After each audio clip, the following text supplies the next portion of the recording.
Good morning. This is Professor Anderson with a little bit of feedback for your writing assignment number 4, the last one. Woohoo! The rough draft. So kudos to you for just sticking it on the calendar and shaking it out. I understand it's the last 2 weeks of a class, and it gets a little hectic and a little frustrating, a little overwhelming. But good job for just shaking out what you could. It is a very rough draft. Let's take a look at the assignment requirements. So you need the title page, letter to a decision maker, executive summary, table of contents. And so far, good job. Title page. Don't forget to put the date and your name. There we go. Executive summary. So you have a great understanding of this executive summary. It is really like the writing assignment number 3, the memo to a decision maker.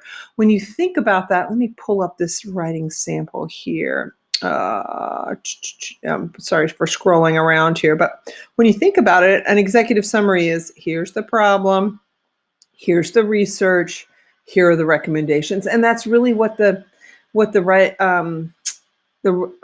writing assignment number 3, the memo, does. States the problem, tells some of the findings and conclusions.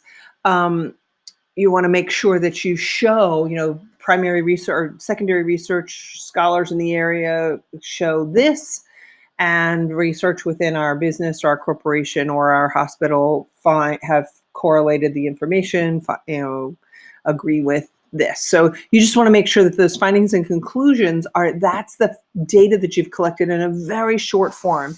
And then the recommendations, just elaborate a little more on here. I want to go back to just taking a look at this. You have a lot of first-person references in here. Wow, yes, this is important. You have created this research-based report. Remove those first-person references. When presenting research-based information and or reports, you want to make certain that they are as global as possible. So better to say, instead of I have distributed surveys and conducted interviews to gather information pertaining to staff social media use while at work.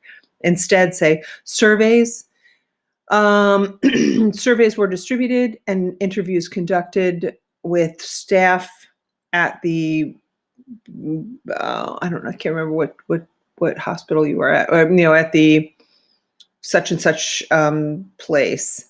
Oh gosh, now I've lost your here at in late Naval Hospital. This information was used to assess the amount of time, assess the level of social media use during work hours for blah blah blah. So I guess the responses there, I guess I would say the responses were limited to the anesthesia department for the purposes of this study.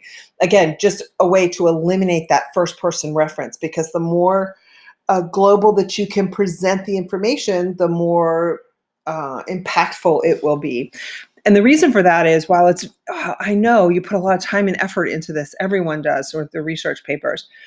But when you use first person identifications, it becomes a personal argument / personal initiative / personal agenda versus a generic policy oriented research base. So I hope that makes sense. So you have the right idea with the executive summary. Your table of contents. Make sure. Let me show you this table of contents.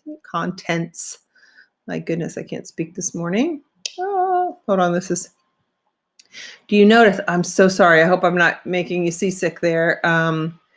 Did you notice how it breaks it down into individual categories, subcategories, and then gives the pagination for each of those? If you have any graphs or anything that you need to show, make certain that you not only identify it, but also show where it's located inside of your paper.